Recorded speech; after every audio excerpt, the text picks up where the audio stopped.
Hey, what is up, everyone? Welcome to the Crack House Chronicles. I am Donnie, your host, and with me is a man that keeps a knife by his bed in case someone breaks into his house with an uncut pie. Man, I thought you were going to say an apple that needs peeling. What's going on, man? Hey, bud, how are you? I do got a big-ass knife by my bed. Yeah, big Shout out knife. Mondo for that big-ass knife. You got to have a knife. That's right, a knife and a gun and whatever else I got stacked up over there. You never know. You'll never know, but you got to be ready. I keep a Nickelback CD under my bed in case somebody breaks into my house wanting a Nickelback CD. I was going to say, you can hit play and remember when everybody runs out. That's it. Yeah, we've got a good episode for everyone today. Before we get started, we want to remind everybody to go to the website, check out the store page, get you a t-shirt, order something good. Yeah, get you something. Yeah, order something. Got some good stuff on there, man. Show you some support. And we're going to work on some new stuff and get some different designs out there. Yeah, but we got a ton on there to get you one. Yep. And remind everybody to go to Apple Podcast and rate and review. Click that 5-star. Yeah, 5-star. 5-star. We need some love. Yep. And anything else we need to cover while we're doing housekeeping? Yeah, rate, review, subscribe, and just tell your friends. Tell everybody who likes this kind of mess that if you want a true crime good time, just come on over and hit us up. That's it. We have fun here. Yeah, we have a ball. Yep. And we still got the thing going on where we're allowing people or inviting people to do the outro. Yes. Our exit message. And we've got our first one that we're going to do, and we'll be selecting some more down the road. Yep. So just stay tuned for that. And seems like they have pretty good interest in that, so that's cool. Yeah, we've got a lot of people wanting to take part in that, so that'll be good. Yep, groovy. Yep. All right, Dale, we are going to get into our episode. All right. And this is one I have looked at for a while off and on, and it's always been curious to me. This is the case of Kyron Horman. He was a student at Skyline Elementary School that went missing, and we're going to cover him today. Okay. Now, just a little bit of background on Kyron. He was born Kyron Richard Horman, and he was born on September the 9th, 2002 in Portland, Oregon, to parents Kane and Desiree Horman. Kane, yeah. Yeah, me being a wrestling nerd, I had to look him up right quick because I had to get Kane, the wrestler, out of my head. Yeah, you got to... Big Red Machine kept popping up every time I hear his name. That's it. But from all accounts, Kane and Desiree were having marriage troubles when they got pregnant. Ooh. Yeah. But they got pregnant and they were going to try to work things out, but it just didn't happen for them. No. They planned to separate before they learned that they had a baby on the way. And they ended up separating and divorcing, citing irreconcilable differences. Yeah, they made it about 8 months into that pregnancy, and then he bailed. Yeah. And we're going to talk about that just a little bit later, too. But following the birth of Kyron, the parents would split custody of him, and with their divorce being finalized the following year, that was in 2003, Kyron would spend the majority of his first 2 years with his mom, Desiree. Yeah. And she had another child from her first marriage, a previous marriage. But in 2004, Dale, things took a drastic turn. Mm-hmm. Desiree had a lot of health problems, and she began to experience some kidney failure. Yeah, that's crazy. Yep. And it was brought on by an adverse reaction to some medication that she had started to take. It ain't good. No, medication. Kidney failure, all that. No, it ain't good. No. And she decided to seek medical treatment in Canada. I don't know why she went to Canada. That was my question. It might have been cheaper because they were right there in Oregon. It was upper end of Oregon. So right. It might have been cheaper for them than United States medicine. I don't know. Maybe it had some kidney fixers. Yep. I don't know. But she did go to Canada for her kidney treatment. And she was forced to forfeit custody of her 2 kids to both their fathers. So why is that? Because she had moved up there? I guess, and she just couldn't take care of them. I guess with her treatment health, and all that. With her health problems, she couldn't take care of them, and that meant that Kyron, who was approaching 2 years old, went to live with his father Kane full time. Right. Now Kane, he lived in Hillsboro, Oregon, which was right on the outskirts of Portland, and there he worked. He had a job as an engineer for Intel. Damn, computer chips. Yeah, big time job. I'd say he was making a few dollars. I think he was doing pretty well.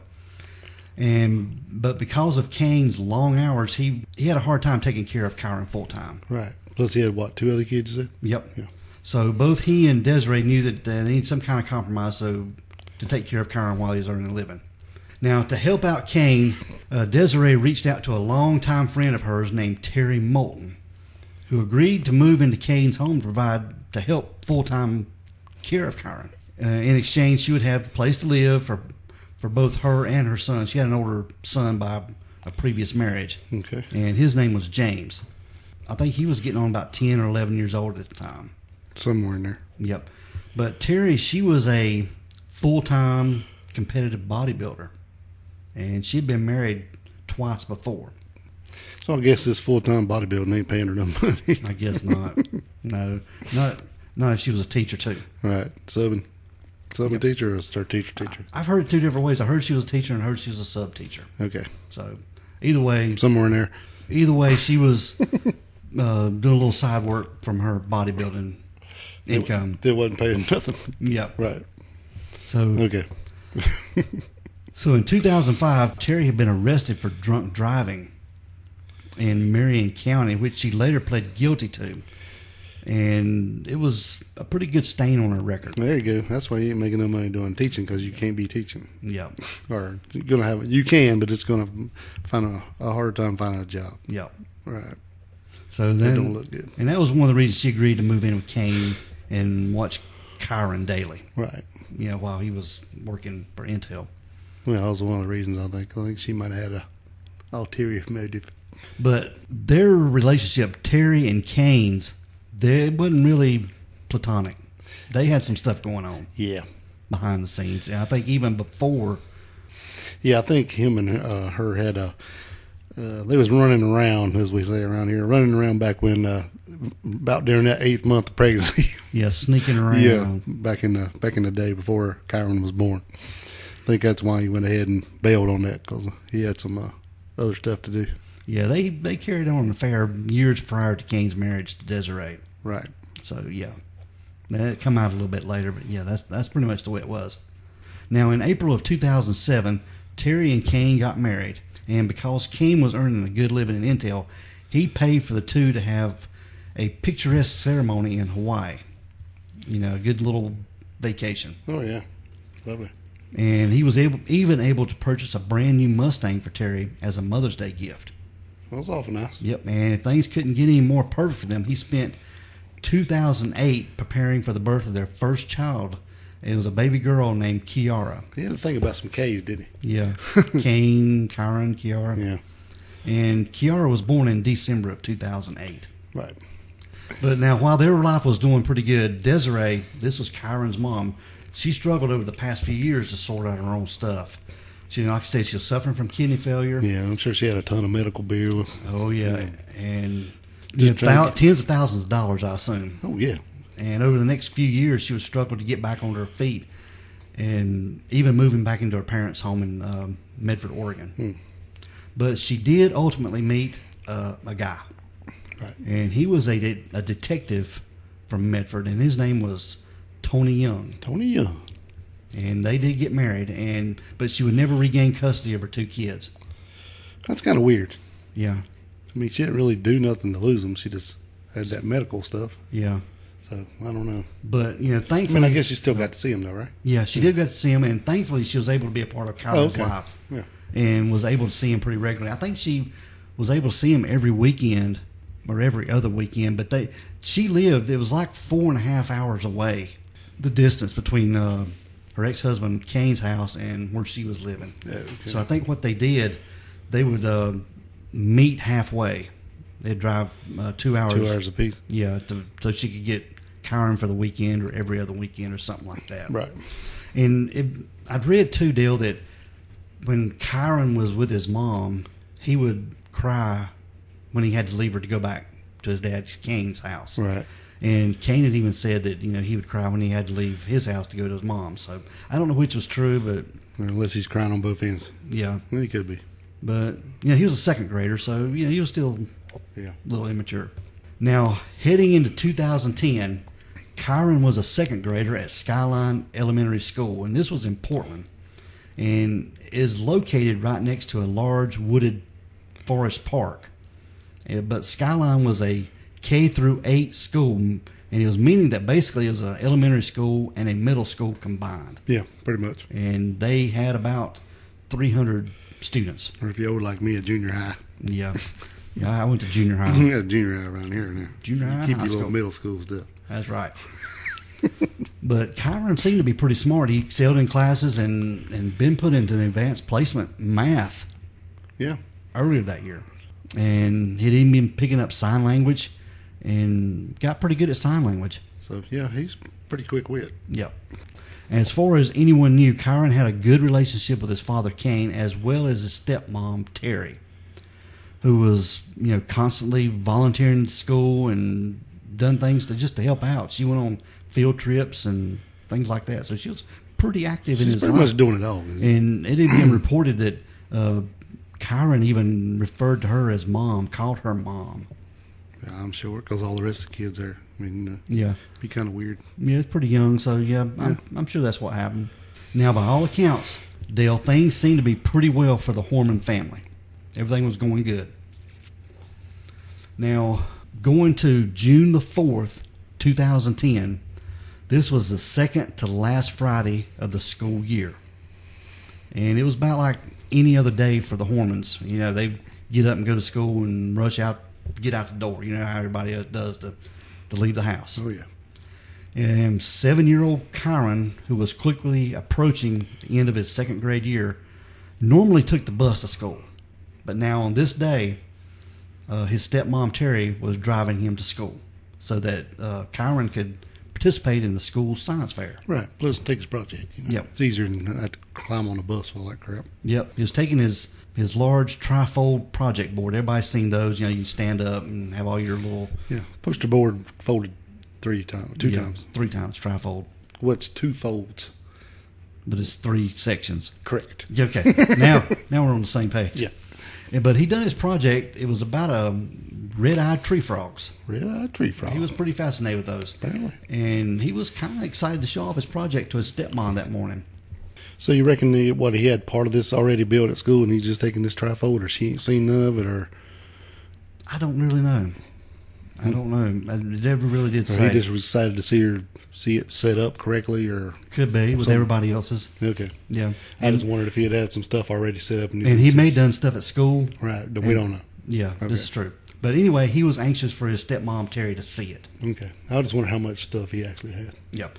Now, so that morning, on June 4th, Terry was going to be driving Kyron to school in the family truck, which was Kane's truck. He usually drove to work. And Terry was hoping to bring Kyron's project home that morning, but didn't know the science fair would be going on all day long at school. Right. I've seen that. People go in and out all day just to look and see what. Yeah, so why would she think, if you spend all this time, he's going to go in there and set it up for 10 minutes and leave? I guess. It don't make sense to It me. doesn't make any sense. That's one of them flags to me. Yeah, that's a red flag. I want to drive your truck to take him to school today because we might have to bring his project home. Plus, unless it's a damn table full of shit, you can get it all in your car. That's right. I don't think he's had nothing that big that you needed to truck, so that's kind of weird. Yeah. To me. Because if it's just a fold-up trifold, you can put it in the back seat, trunk, All right. whatever. That's why I was asking how much stuff did he actually have. Yeah. Okay.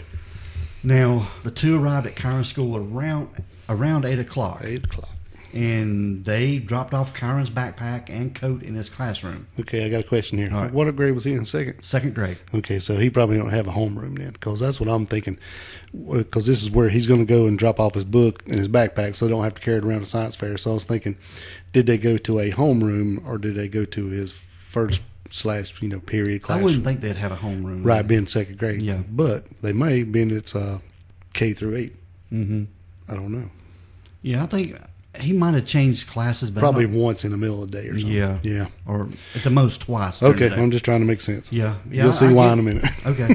Go ahead. And then they headed into the school's gym where Kyron and hundreds of other kids were setting up their projects. And Kyron was excited to show off his project about his frogs to his stepmom and friends, and even snapped a picture in front of his project. Terry took a picture of his project with him in front of it. Right. And this photo would become pretty synonymous with all this story. Yeah. If you've heard about the story, you've seen the photo. Yep. And Terry and Kyron were seen by multiple eyewitnesses during this time by student staff members who would later recall seeing the two at around 8:15 that morning. And this would come pretty important. So remember that time, Dale. 8:15. I wrote it down. Yep. Write it down. All right, good. And it's also important to remember that Terry had her daughter Kiara with her throughout the entire day. So she was never truly alone. So is she carrying her around at this point? I guess so. Because I'm sure she didn't leave her in the truck. No. Well, I mean, she might have. Kiara was with her, and Kiara was suffering from an ear infection or earache or something. Yeah, I bet she was ill as hell. Yeah. Been there and done that. Yep. Now, Terry and Kiara hung around the school until about 8:45, which meant the science fair was concluding for parents and the other outsiders that had wandered in just, to look at the exhibits. Okay. And Kyron's class was just about to start for the students, and Terry started to head out.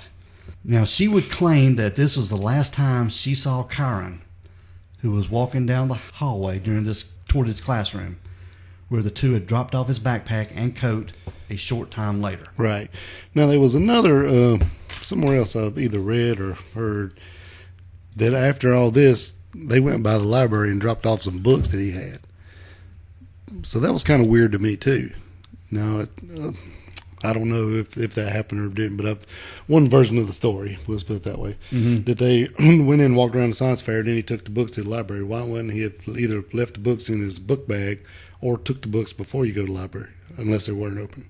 My point is, why would you go take them to carry them around the science fair? Yeah, you'd think you'd have took them first just to get rid of them. I know that's an irrelevant fact, but it bugs me. Okay. Yeah, there's a lot of weird stuff with this case. Yeah, and I'm just pointing it out.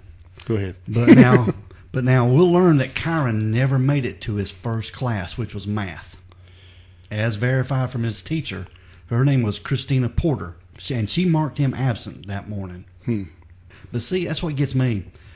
They saw him there. Yeah. Put his book bag down and his coat. The teacher saw him. You would think. Yeah.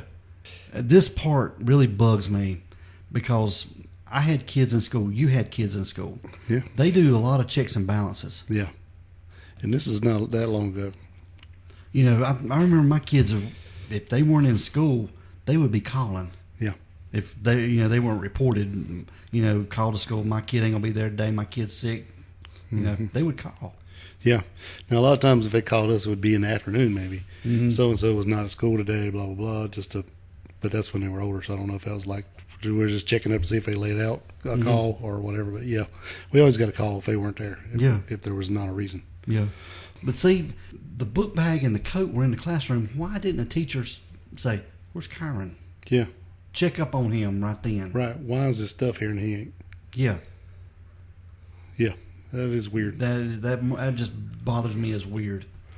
That's why I was wondering if he had like a homeroom class. Yeah. Because, if that was the point, and he took it, and then the first class was math, they wouldn't think nothing about it because all this stuff would still be in his homeroom. You know what I mean? Yeah. So, I don't know. That was the reason I was asking about that, because that was kind of bugging me too. Because, kids go, well, his stuff's here. Exactly. Kids are going to know. I don't know. Yeah. Here's Kyron's coat. Where's Kyron? I don't know. Kids will ask questions, man. They're going to ask stuff. Yeah, because they don't care. But now, moving on, for the next hour and a half, Terry Horman, this is Kyron's stepmom, would run errands. Right. First, she headed to a Fred Meyer grocery store. This is like they have up in the Pacific Northwest. Like you said, it's kind of like a Target or a Kroger or something. And she was supposed to pick up a prescription for Kiara, who was suffering from ear infection. Right. But they didn't have it. So I think she bought a Starbucks. Yes. Yeah. And the receipt that she got from her Starbucks was time-stamped around 9:12 a.m. Right. And then Terry drove to the Fred Meyer in Beaverton, which was on Southwest Walker Road, which is where the prescription for Kiara had actually been sent. So I think the prescriptions got mixed up. Yeah, it's kind of like Walgreens around here. There's 100 of them, so one take on a every choice corner. where it is. One on every corner. Yeah. So that's where she got the medication for the ear infection. Now, after she left the second Fred Meyer, Terry dropped by a dry cleaners, which was called a Magic Dry Cleaners in Beaverton, where she was dropping off some Kane's work clothes. And the owner of the store, the dry cleaners, later recalled that Terry came in by herself, which, to him indicated that she left Kiara in the car. Right. While she dropped off the... Yeah, I think she had just pulled up to the door and run them in there quick. Yeah. She probably did just leave her in the car, especially if she'd just give her some meds and was hoping she would, sleep or something. Yeah. Especially if her ear was bugging her. I'm sure she was a ball of fun. And from there, she would stop into a Michael's Craft Store in Beaverton and leaving there about 10 a.m. And surveillance footage from these locations would later confirm Terry's timeline, giving her known whereabouts roughly until about 10 a.m. But the next hour and a half or so remains a big mystery. So it's pretty dark. So after 10 a.m., we're going to lose her. Yep. Is that what you're saying? Yep. And like we've said, Terry had Kiara, who was 18 months old, with her throughout this morning, and she was suffering from that earache. And Terry had picked up a prescription that morning, which was supposed to have helped out. Right. But, I don't guess it took effect or anything like that. Well, it's not immediate. So now, according to Terry, she decided to drive around for a while. Kind of like if you got a sick kid or a kid that can't sleep, you just drive them around, let them doze off. Yeah. Like the motion of the vehicle. Right. We've all done that before. She would later claim to do this for the next 90 minutes, driving primarily along rural roads around that area. Yeah, that's a little weird. Yeah, 90 minutes. So I don't know. Have you ever drove 90 minutes to calm your kid down? No. I hadn't either. Yeah, that's a little weird. Yeah. I was with you so far, but now you're just getting here a little bit. It wasn't until 11:39 that Terry arrived at her next location, and it was a 24-hour fitness in Beaverton. And this is where she regularly worked out along with friends and acquaintances that she knew. And she would check in Kiara at the gym's daycare while she worked out for the better part of the next hour. Right. So this is another thing for me. Kiara's sick, earache, ear infection. Why take her to a gym and a daycare? Right. Yeah. If your kid's sick, go home. How important is it to work out? Well, bodybuilding mentality. Yeah. You got to go to the gym. I get it, but, you got to have priorities. And maybe Kiara was feeling fine. Maybe she was knocked out. Yeah. After an hour and a half ride. Yeah, and got a little nap. Maybe was feeling better. And Terry left the gym around 12:40 p.m. and began a roughly 11-mile drive home to the Horman household. And this was along Portland's Sheltered Nook Road. And by official estimates, she arrived home just a little bit before 1 p.m. And at 1:21 p.m., Dale, she began uploading photos to Facebook under a folder titled June 2010. Right.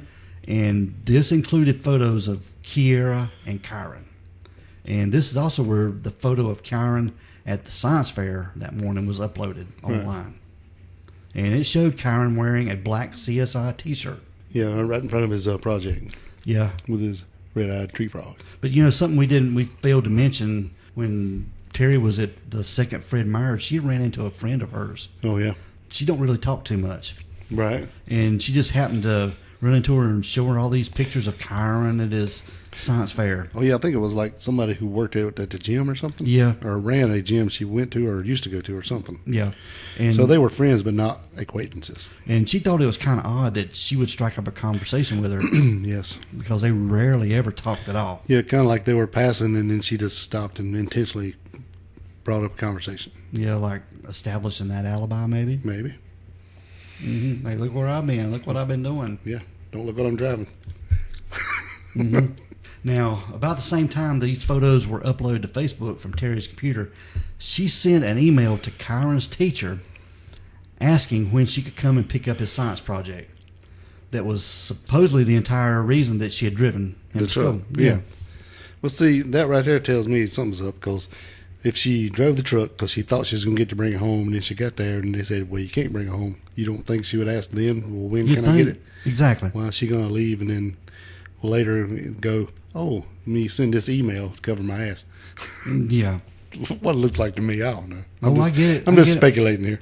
Okay. Now, also about that time, Kane, this is Kyron's dad, was getting home from work.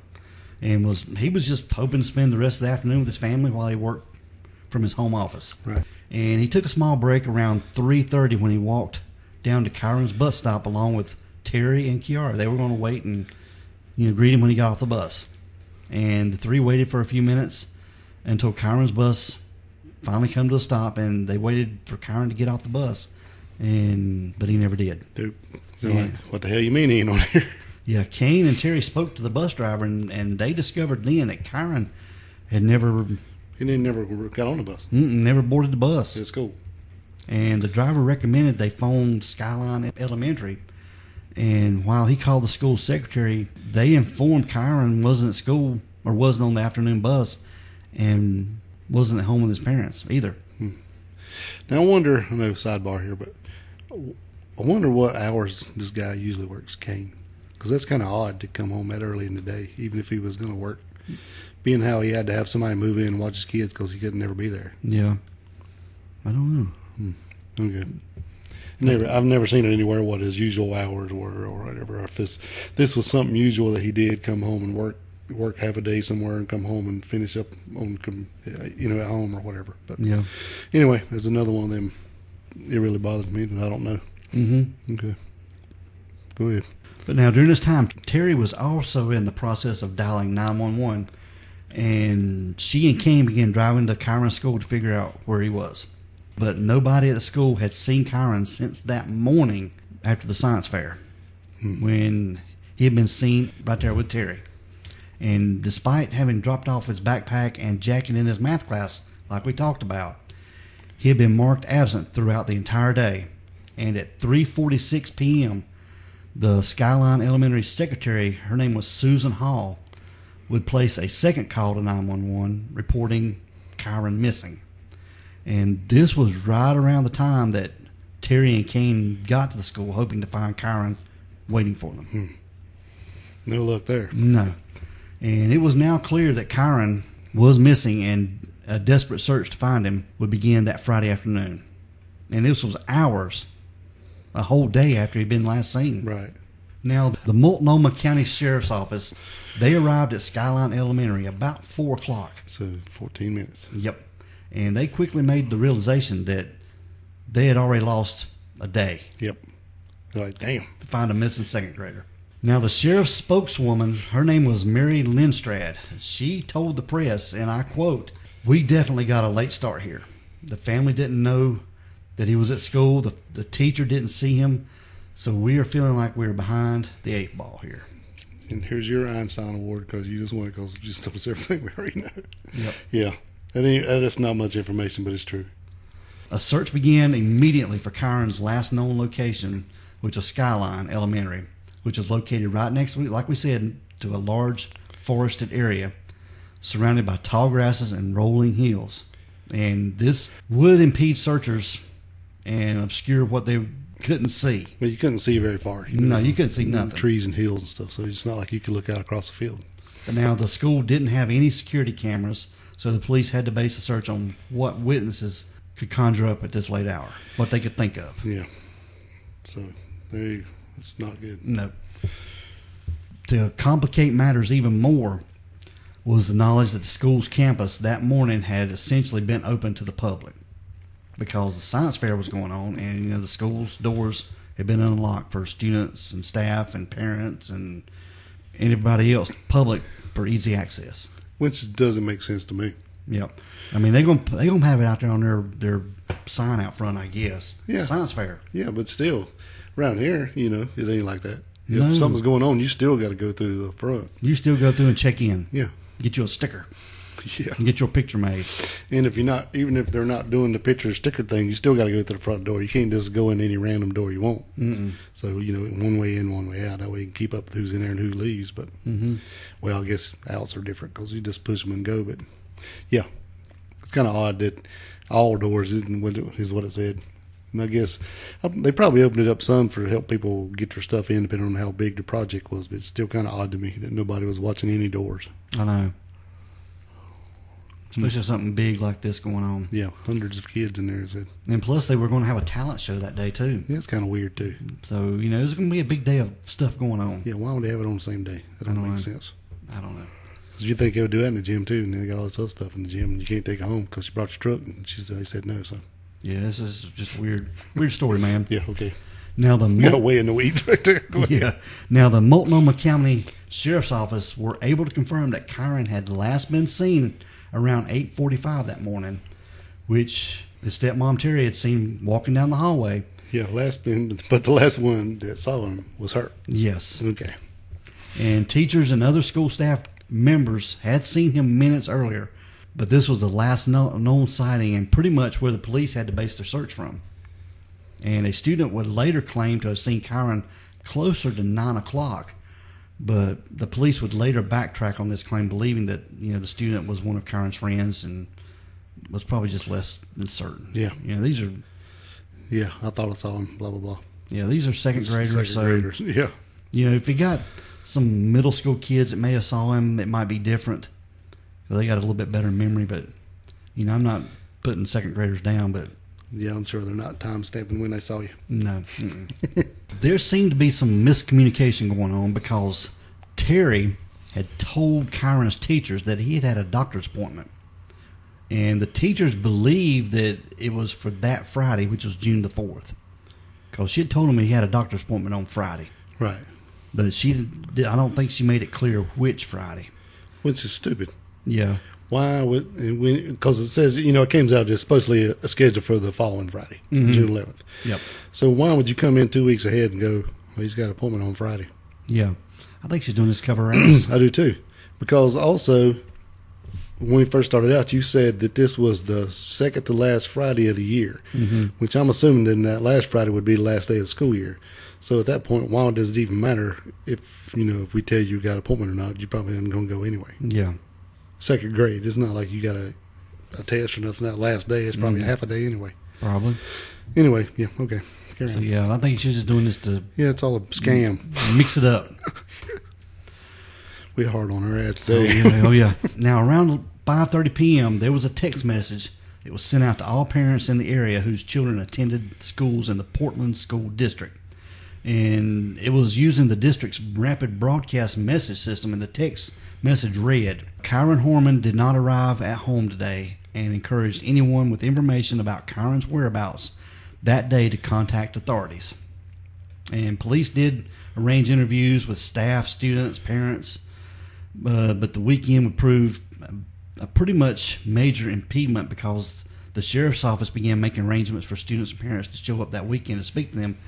But most of the students had already gone home for the weekend. So yeah. It wasn't good for to be a weekend of Friday. Right.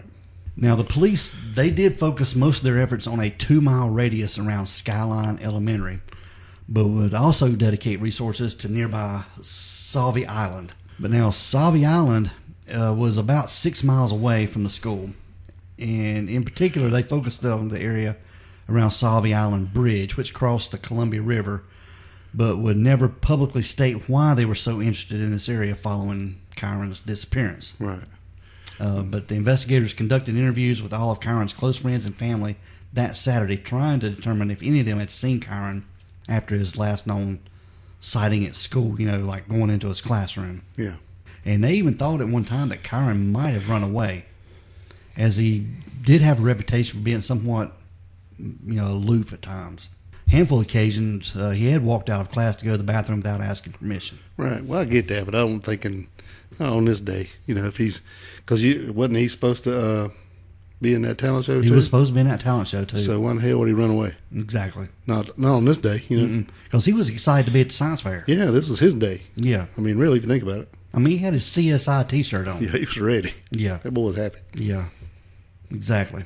Now, searchers, they did continue to look for Kyron in the, like we said, that heavily forested area around the school. And the families of more than 200 students showed up at Skyline that Sunday on June the 6th to help out. It was crazy. Mm-hmm. Now, that same day, June the 6th, volunteers helped Kyron's family distribute flyers with information about his, all of his info on it, missing second grader. And they included pictures of Kyron and displayed the, his physical attributes. He was a 7-year-old, and he was about 3'8" and weighed about 50 pounds. Wore glasses, had blue eyes, short brown hair. And the flyers also described the clothing that he'd been wearing when he disappeared was, like we said, a black CSI T-shirt, black cargo pants, and black and orange Skechers. Right. Yeah, they said it's such a community effort. It really came out as more than 1,500 people out searching, and people volunteered bringing food and water for all the volunteers. Said they brought so much they had to tell them to stop because they could never go through what they had brought. It was so everybody's really trying here. Yep, they coming were together. Yeah, they were really looking for this kid. It was a big effort. Yep. For the first week after Kyron's disappearance, the family sort of stayed in the background. Yeah, it's weird. Yeah, they didn't. No public appearance, no nothing. No. You know, they were assisting with searches and attempting to distribute flyers throughout the area. That's all they were doing. Yeah. But they refused to comment directly to the press. Which is weird. Yeah. But they would release a brief statement to the media on June the 9th. This was on a Wednesday. But would finally break their silence on June the 11th, which was a week after Kyron had disappeared. So it's just really weird to me. I mean, I'd have been all over the news, TV. Yeah, flipping the hell out. Top of a mountain. It's crazy. Yep. I don't know. There's a whole lot of stuff not adds up here. Yeah, but during this press conference, Kyron's two mothers, Desiree, which is his birth mother. Right. Like I said, she lived in Medford, Oregon, and she was there in the Portland area to help out. And also was Kyron's stepmom, Terry. Yeah. And she seemed to be pretty teary-eyed about the whole thing, too. Yeah, it was kind of weird, at this press conference, because Tony Young, which is Kyron's stepdad, I guess, really come up, put out a heartfelt, message, how they missed him and everything was all to hell. And it was just really, good speech. Now, I know he was a police officer detective, so he's probably used to doing this kind of thing and being in front of people and talking. So he probably took lead and said, I'll just go first and make it easier on everybody else. But then said that Kane just kind of come up and thanked everybody for what they were doing. Yeah. We appreciate you. That's pretty much it, which is kind of weird. And then the two mothers didn't say nothing. They just kind of clutched each other crying. So, I think Tony, too, he had, like I said, he had done this before. And he told them all that going into this, that your life has changed. Yeah. This is going to be different. Yeah. You're going to be under scrutiny. They're going to be looking at you like crazy. Oh, yeah. Under a microscope. Yep, definitely. All right. Now, on June the 15th, 2010, while the students throughout the Portland School District attended their final day of class, those students that knew Kyron continued to hold out hope that, he would come home. They'd been searching for him throughout the better part of 2 weeks with no end in sight. And they were not ready to call off the search efforts, Dale. They were wanting to continue on. Right.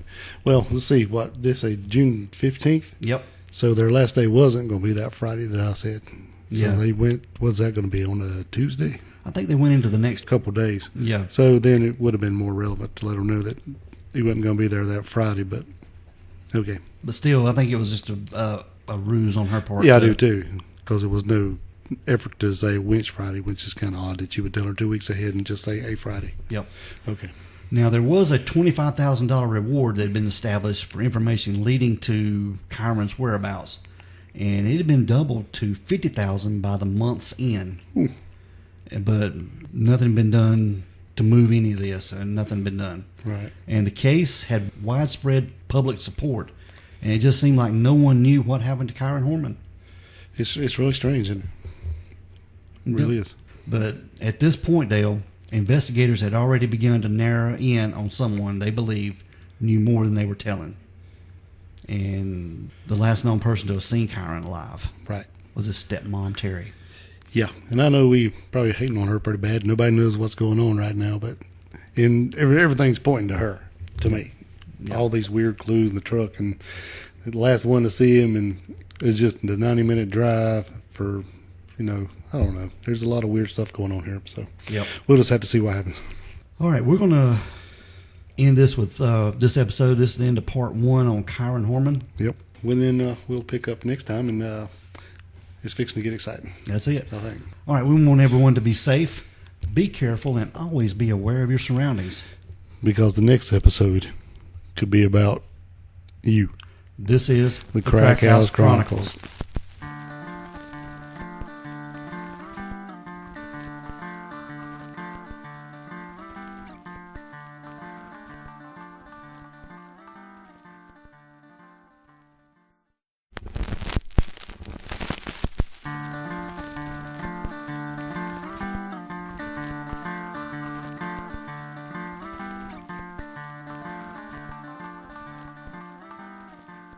Thank you. As you all know, this has been a very, very difficult time for the family of Kyron. And remember, this is the 1 week anniversary, which is very sensitive to us. We very quickly wanted to plan because the family wanted to talk to the news media. They're not prepared to answer any questions, but what I do want to tell you is that after this press conference, if you'd like, please meet in the back here, and we'll have Captain Brosh and Mary Lindstrom, and they'll give you a way to be able to email questions in. We'll make sure the family gets that, and they'll review some of those questions for our next meeting time. And I don't know when that is, but we'll figure that out so they can answer some of your questions, which the family knows is very important. But keep in mind, this is very difficult. Here with me today is Kyron Horman, and would you like me to spell their names? Kyron, K-A-I-N-E, Horman, H-O-R-M-A-N, Terry Horman, T-E-R-R-I-H-O-R-M-A-N, Tony Young, T-O-N-Y-Y-O-U-N-G, and Desiree Young, D-E-S-I-R-E-E-Y-O-U-N-G. And remember, they stand together here today as a family. Before I let Tony speak one of the two messages, I want to remind you, if we can get the information out about this is going to be a wonderful weekend. It's supposed to be warm. As you're out there recreating, all our families, keep your prayers and thoughts on our little boy, because you never know the type of information that can come back to us and we can find him. So with that being said, Tony, can you come on down? Thank you. Hello, my name is Tony Young, and I'm Kyron's stepfather. The family's asked me to speak on their behalf today. I would just like to say, Kyron, we miss you, we love you, and we need you home right now. We're doing everything we can to work with law enforcement and the search and the rescue crews to make sure that you can get back to us as soon as possible. We want to say how much we appreciate the outpouring of love and support, prayer and thoughts as we wait for you. Your school friends and their families, the teachers, the staff at your school, and the community as a whole have shown how much impact one little boy's smile can have on a community. You mean everything to us, and until you come home, this family is not complete. Please, Kyron, keep up the hope. We believe in you, and we know you will be back with us soon. I'd like to now introduce Kyron's father, Kyron Horman.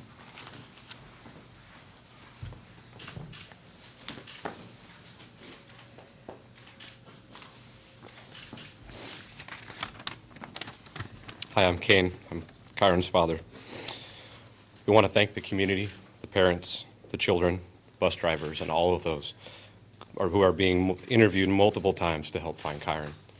Thank you. We as the family know how difficult and stressful this is, but your memories and statements can help us find Kyron. We will never be able to thank you enough for that help. Finally, we would like to thank the media. If it was not for you showing Kyron on every newscast, printing his story in the papers, his face would not be known to everyone. People from around the nation have seen his picture. This helps tremendously. Please help us bring Kyron home. I do want to thank the Brooks Hill Historic Church here today, because without this little office here, we would not be able to get our story out. And we really appreciate not only all the people out there helping us, but as this church as well.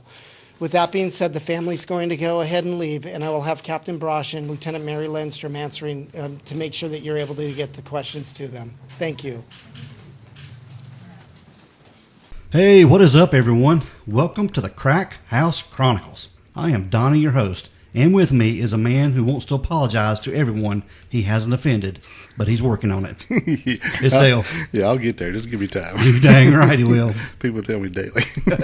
How are you, bud? I'm doing well. How about you? I'm great, man. I feel pretty good today. I'm ready feel to good, too. get in here and do this. It's been a little while, ain't it? It has, and we had a little bit of, we tried to do this one other day, and we had some computer problems. That was just so weird. Yep. Yeah. So we're back in here today, and things seem to be working all right, I hope. So we're going to give it a shot and see how it goes. If not, this is what you get, and we'll just go with that. Yeah, that's right. It'll be the end of it. We're going to upload this shit anyway, whatever it is. Yep. You got any shout-outs for us or any kind of we like people to say, you want to mention? Yeah, I'd like to say thanks to My Gentas. That's her handle on Twitter. I'm not sure her name, but she sent a picture of some shirts and stuff, and then put some pretty cool stuff about us on the Twitter machine there. She's checked us out for several weeks here in a row, and we really appreciate that. Absolutely. We need to work a little harder on the Twitter, or I should say, because I ain't really been keeping up with that too much. No, So, I don't look that much either. my bad. And we'd like to give a little shout out to Carrie Cook from Instagram.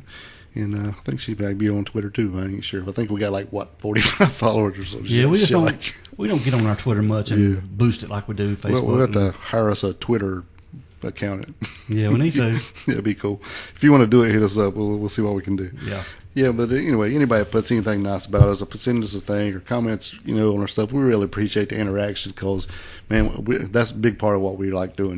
Meeting you guys and talking to you guys. It's really cool. We love our listeners. Yeah, we appreciate it. That's a really cool thing about this. Absolutely. And we want to remind everybody to check out the webpage, go to the store page.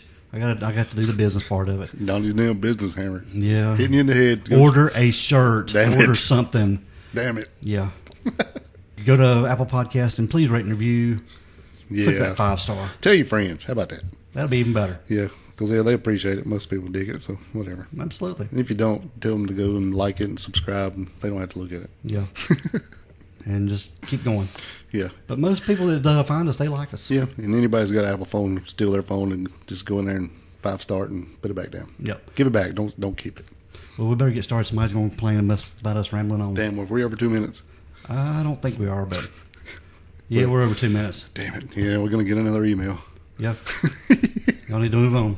I don't give a shit. I'm having a good time. All right, we're going to do, this is part 2 of what happened to Kyron Horman. Part 2. Like we said in the last episode of part 1, when we left off from there, the family had just given a press conference. Yep. And Well, I don't know about the family. well, it was They were there. Okay. Yeah, it was Tony Young. He's the husband of Desiree Young. She is Kyron's biological mother. Right.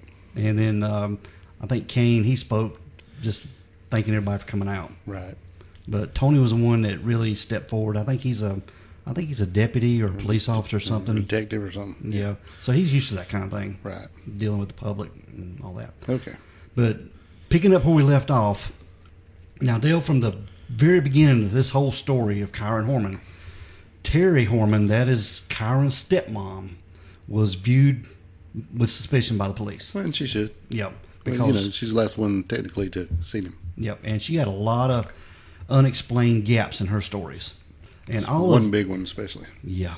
Now all of Kyron's family members were subject to long interviews with the police, and they all agreed to take polygraphs. Even Terry. Yeah. But she seemed to be the only one that had an issue with passing it. Well, she took like 3. Yeah. But to be fair, it is also said that she was questioned for a pretty lengthy time before they let her do her polygraph, and then every question that she missed, they stopped and asked her why she missed it, Yeah. which would be kind of weird because you never see that happen. Mm-hmm. And I don't know if that was in the first one or in the second one or in the third one or what, but that's what I had heard had happened, and that would probably make you pretty damn nervous if anything they ask you, whatever you say, they berate you about it, Yeah. So I don't know.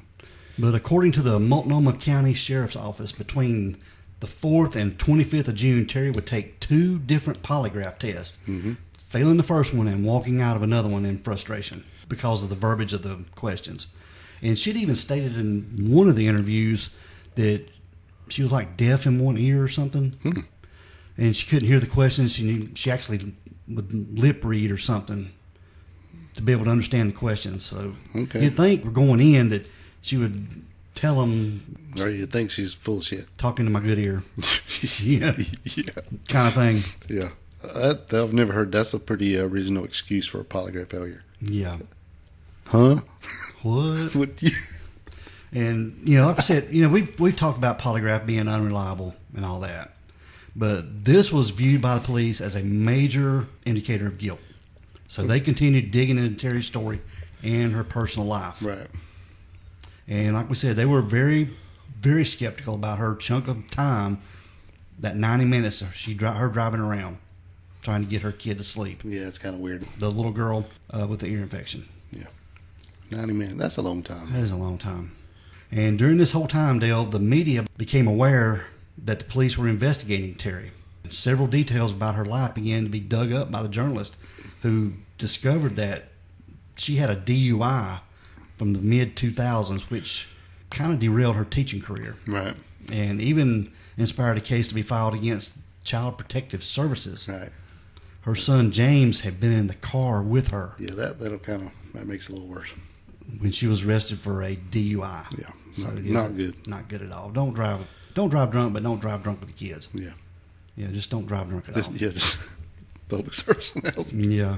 Keep your eyes in the house. Yeah, if you're going to drink, stay home. Now, on June 26th of 2010, more than 3 weeks after Kyron's disappearance, his father, Kane, was contacted by the Multnomah County Sheriff's Office, Dale, and he was asked to come in and talk with them without Terry. And he was told it had something to do with Kyron's case. Of course, he was happy to do whatever it took to any answers for his son. But just a little backstory on this. Days before all this went down, there was a landscaper that worked on the property of the Hormans. And his name was Rodolfo Sanchez, but they called him Rudy for short. Yeah. And he had come forward. This guy was secretly hired by Terry in 2008 to work on the yard from time to time. So he says. Yeah. Okay. But there was also a story that James, this is Terry's son by a previous marriage, that he was supposed to be doing the yard work. Yeah, and it was like a 5-acre property or something too. Yeah. Pretty big place. Yeah.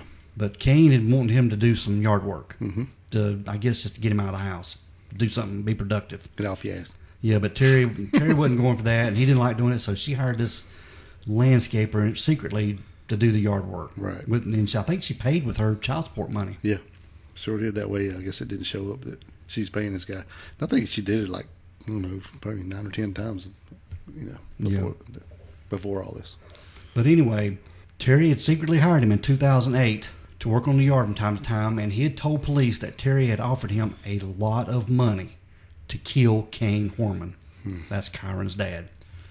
And according to Rudy, Terry invited him out to a restaurant in the early months of 2010, and it was there she asked him to murder Kane while making it look like a mugging. According to the police, Terry told Rudy that Kane often carried a large amount of cash with him, so any attack would make it look like a mugging. And Terry then told Rudy that he could keep any of the money that Kane would have on him, which she said he usually kept around $10,000 on him. So I don't know anybody that keeps $10,000 on him at all times. That's a little bit. So basically she's saying, I need you to kill him, and you can act like it's a mug and keep the money, and that's what I'm paying you. Yeah, what he's got. Whatever he has on on him. So if him. he's got 30 cents, that's what you get. Whatever he has on him, it's yours. $10,000, that's a little much, don't you think? It is. Be a hell of a wallet to carry that. Was it like 100 100s? Yeah. That's a stack. Why in the hell would he carry money around like that? I don't know. I mean, he worked for Intel. Yeah, but he's not like a diamond buyer going around to pawn shops or something. Or whatever they do. I don't know if diamond I don't know go why. to pawn shops. Unless she just told him that to kill Kane. Right. Yeah, because it's kind of odd to me. But anyway, maybe she's getting this guy to believe him.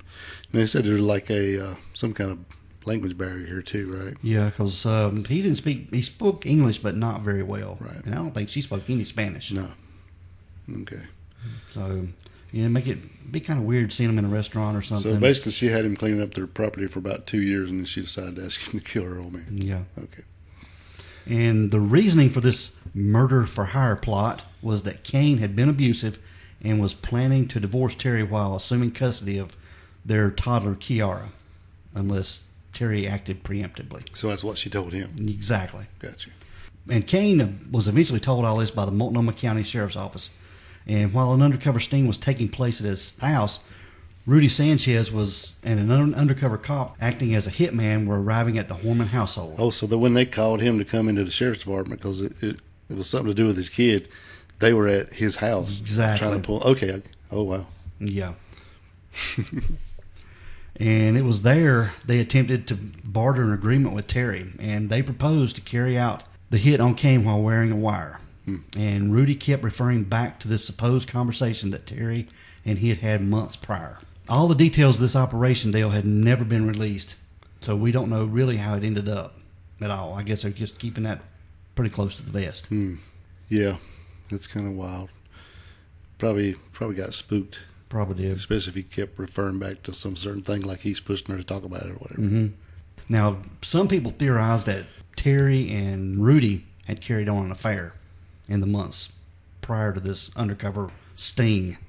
Well, probably so, because basically she's probably telling everybody, don't let him know he's here. You know what I mean? Probably. Because, he's coming over in secret. She can't tell him because the kid's supposed to be doing the yard work. So it looks probably odd when, people see him over there during the day cleaning up, or I'm sure he had some kind of work truck or something, And then, well, don't tell nobody he's here. Don't tell him, blah, blah, blah. So that probably looks a little strange. And I think the authorities had went to Rudy, and after he went to him telling him about this, that if you don't do this sting, then we're going to deport your family. That they were using that as a... They wouldn't do that. I bet they would. Yeah, I'm sure. Yeah, so I bet they were, putting the pressure on, you need to do this or we will deport y'all back. While the undercover operation was hoping to catch Terry on tape, talking about the death of her husband, this failed miserably. That did not stop authorities from informing Kane about the alleged threat to his life. And Dale, as you can imagine, this ticked Kane off a lot. You reckon? Yeah. Even though the accusations against Terry would never be proven, he returned home that evening and ultimately ended up with an argument with Terry. Oh, I'm sure. Which resulted in him leaving the house with their 1-year-old daughter, Kiara. But Terry would end up calling 911 that same day at about 11:39 p.m. and what the police would describe as a custody matter. So I guess when he left with the toddler, that's when she called 911. Right. Saying he took my kid. Kidnapped my kid. Yeah. Yeah. Now, over the next several days, the press would get wind of all this stuff going on, the undercover sting, and reported heavily on Terry attempting to solicit the death of Kane. Right. And this was only exaggerated by the report that Kane had fled from the home in the dead of the night along with the couple's 18-month-old. So the press was really hounding Terry at this time. Oh, I'm sure. And they urged Terry to do the right thing and fully cooperate with the police investigation. Now, just 2 days later, Kane would file for divorce, as well as a restraining order for both him and Kiara. Wow. Yeah. And restraining orders were immediately granted pending the police investigation, but the divorce itself wouldn't take place for years to come. Yeah, but in the meantime, Kane began to separate himself from his wife entirely, even stating in the initial divorce filings that he believed, quote, Terry is involved with the disappearance of my son, Kyron. Woo. So, yeah, it's trouble in the household. Yeah, I'm sure, especially if he was already thinking that, and then he found out that she had hired a hitman or whatever. And all this time, they keep digging into Terry. And it would later come to light that Terry had started a sexual relationship with a 37-year-old man named Michael Cook. And he is a former classmate of Kane, who even participated in the search for Kyron. Yeah, I think that's where they met. She had never met him until he was coming to help out them look for Kyron, right? Yep. Yeah. And just days after Kane left with Kiara, Terry started sending Michael sexually explicit text messages. Yeah, we've read some of them. You can find them online. Yeah, you can find them. Yeah. We're not going to talk about them. Yeah, but it's, yeah. She was reeling him in Yeah, she was pretty eager to start a new sexual relationship. quick. Yeah. Yeah, which is really weird. I mean, it's kind of funny, but you think about it, he just disappeared. They're looking for him, and how long is this afterwards? Did somebody she just met? Just a couple weeks, man. Yeah, and never did find out what the reason was they first started texting back and forth, but yeah, it started out, just kind of normal, and then took a big turn quick. Oh, yeah. With her driving, basically, yeah. Oh, yeah, she was driving it hard, too. Yeah. You can find these texts. So, if you're into that kind of stuff, you want to read it, check it out. They're online. Yeah, we ain't hating nobody for sexing or nothing. I'm just saying. It's out there. Okay. Now, in the final days of June of that year, Terry would obtain the services of a high-powered criminal defense attorney. His name was Stephen Howes, and she was preparing herself for not only a legal defense, but a bout in court of public opinion. Oh, yeah.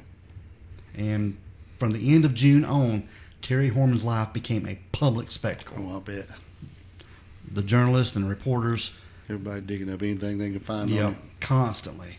I mean, she couldn't go to the store, she couldn't go to the gym without reporters being there. And there was even rumors of a grand jury that began, which supposedly weighing in whether or not to file charges against Terry. And for the better part of a whole month, the rumors would proliferate a lot of reporting before most of the specific information started to be leaked. Now, I wonder if this is charges with the hitman or charges Probably. with the disappearance, because I would say both. There's not much evidence on the disappearance at all, really. So they could do something with the hitman thing just to keep her around, you know. Yeah. Is that against her to get her to talk if she knew anything? Yeah. Yeah. In July of 2010, just the next month, one of Terry's friends sort of joins the spotlight, and her name is Dee Dee Spicer. I think that's how you I pronounce think it. so. Yeah, and apparently this is about the only person that didn't turn her back on her. Yeah. Or our only friend, I guess. And she got involved in all this, and Dee Dee had been subpoenaed by the Multnomah County grand jury as one of several witnesses that was close to Terry. But they got to grow closer together in the weeks after Kyron's disappearance. And like I said, she was one of the few that had been in active conversation with Terry since June, and actually gone and stayed with her for a little while. Moved in. Mm-hmm. And they began to suspect that their phones were being tapped and monitored, Dale. Because they were. You think so? Yeah. Pretty sure. And I think they went and got burner phones. They did. Now, Dee Dee believes that the police were trying to pressure her into implicate Terry in Kyron's disappearance, telling even People magazine in August of 2010, and she even told them, quote, "They wanted me to tell them that Terry did it or that Terry knew something. I told them everything I knew over and over again, but I didn't tell them what they wanted to hear." So I don't know if maybe she didn't know nothing. Maybe she didn't, or Dee Dee just didn't know everything. Right. She only knows what Terry's going to tell her, you know. She wasn't there. That's true. So, you know. I just wonder if they ever checked Dee Dee's phone records the day Kyron disappeared, you know, from what her pings and stuff. I seen somewhere that they did not have any contact that day on phone. Really? Yeah. None. On the phone records. That's pretty interesting. In addition to the news about Terry's friend Dee Dee, it would later come to light in November of 2010 that in the months leading up to Kyron's disappearance, Terry Horman had been sending emails to friends that seemed to blame Kyron for her failing marriage. Yeah. And then in these emails, Terry also seemed to blame her husband Kane for her teenage son James being sent to live with his grandparents, saying that on at least one occasion that James' grades and overall demeanor had improved since moving out. Well, I'm sure. From what I found is that he left because he was getting into fights with her and Kane. So if it was a pretty volatile situation, then if he moves out and gets, you know, a little chill there, probably would be better off. I don't know. Yeah, there were several emails that Terry described Kane as being overbearing and described an overall, I guess, toxic household that was becoming unstable. Right. And it was unknown how much of this was true or being exaggerated by Terry going through some serious issues. Right. Plus, you know, she also having to take care of this, you know, of this kid that's not hers and pretty much having to do everything for him. But I don't know. I guess that's what she signed up for in the first place. But I guess after they become more together, you know, and even though Kane's at work, but after a while, you know, probably getting to eat on her, it seems like. Now, jumping just a little bit ahead to June of 2012, this was about 2 years after Kyron had disappeared. Desiree Young, this is Kyron's birth mom, filed a civil suit against the stepmother, Terry Horman. Oh, shit. Yeah, claiming that she was responsible for the disappearance of Kyron. And she was seeking $10 million in damages. And the suit was aimed at proving, if not criminally, then through civil court, that Terry had kidnapped Kyron. And Terry sought to delay the suit. The motion was denied by a federal court judge who allowed the suit to move forward. As the discovery began, with those involved in the case were called to testify against Terry. And among them was Dee Dee Spicer. This was Terry's friend who had supported and lived with Terry for a couple weeks following Kyron's disappearance. And investigators had called Dee Dee cooperative in her criminal investigation. Her involvement in the civil trial was quite different. And during a disposition, Dee Dee would refuse to answer 142 questions. What? Yeah, pleading the fifth to all of them. And Dale, these included questions regarding her whereabouts on the day Kyron disappeared, June the 4th, 2010, as well as her contact with Terry that day. And this led to an increased scrutiny regarding the two who many believe were withholding the information in this case. Yeah. For seemingly no reason at all. That's that don't look good at all there. 142 questions. Yeah. I wonder how many they asked her. Total. 143 and a half. Yeah. What's your name? Yeah. Hey girl, what's your name, girl? And it would also come to light that Dee Dee had taken a deal that gave her immunity in exchange for her testimony. In a subsequent deposition, she admitted to widespread unemployment fraud that was supposedly why she'd been so evasive regarding certain questions, but it seemed to kill a lot of momentum in the civil trial. So she had looked like she had a lot of stuff to hide. Right. Maybe even some personal stuff, but maybe that's why she pled the fifth, but I don't know. I think she knows more than she was letting on about. Now, in July of 2013, Desiree, this is, like we said, this is Kyron's birth mom, would announce that she dropped the lawsuit because she didn't want to interfere with the ongoing police investigation. And now the police have been investigating this case for upwards of 3 years and had not pressed charges or even officially named a suspect, despite them not having a lot of continued interest in Kyron's stepmom, Terry. Now, that same year of 2013, Terry and Kyron Horman's divorce would be finalized, with him being granted full custody of their daughter, Kiara. So Terry didn't get nothing. She don't need nothing. No. No, I'm kind of being mean. We don't know she done it. Mm-hmm. And in 2016, Terry started to speak public for the first time. She went on Dr. Phil's show. All right. Terry claimed that she'd been unfairly portrayed by the media and even been forced out of Oregon due to the stress and scrutiny. And she even attempted to change her name twice. And both attempts have been pretty much rejected. And judges thinking that it was best in the public interest for this not to happen. Right. Well, she could just disappear, I guess. But I guess they keep records of all that, you know. Should. Somewhere, I'm sure. The old name, I don't know. I don't know how that stuff works. I've never tried to change my name. But now, Terry was asked by Dr. Phil why she waited so long to speak out. And she told Dr. Phil that she was advised from the beginning by law enforcement, by my husband at the time, by attorneys in the beginning, not to say anything. I've always wanted to. I've always asked multiple times to speak out and have not been allowed.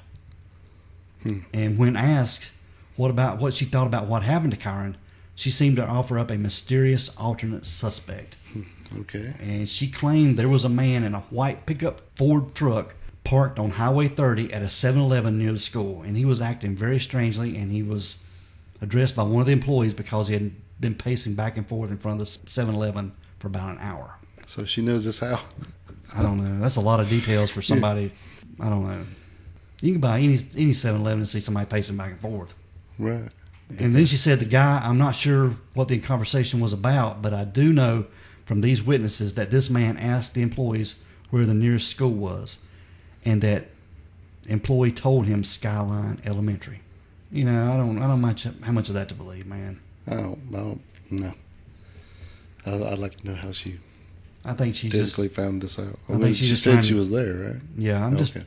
I think she's just trying to pass the blame. I think so too. Whatever you can think of. You ain't gonna tell Dr. Phil. Well, you know. Dr. Phil's going to come down on her ass. Yeah. Yeah. Don't make me call Oprah.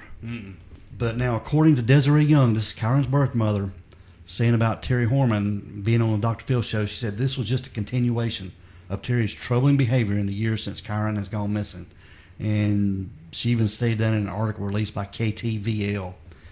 And Desiree was even quoted as saying, everything that's been happening is just what we already know, her true nature, and that she's a criminal. And I think that she goes out there and grants interviews with Dr. Phil and continues to lie and not give us anything of value.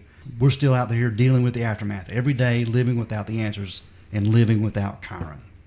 Wow. So, yeah. And over the years, there have been several searches have been arranged for Kyron in and around the area of Skyline Elementary, and none of them have been able to find any sign of him at all. It's really mysterious, isn't it? Now, get this, Dale. After 2 episodes of Dr. Phil, where Terry was aired, she would face a lot of legal problems.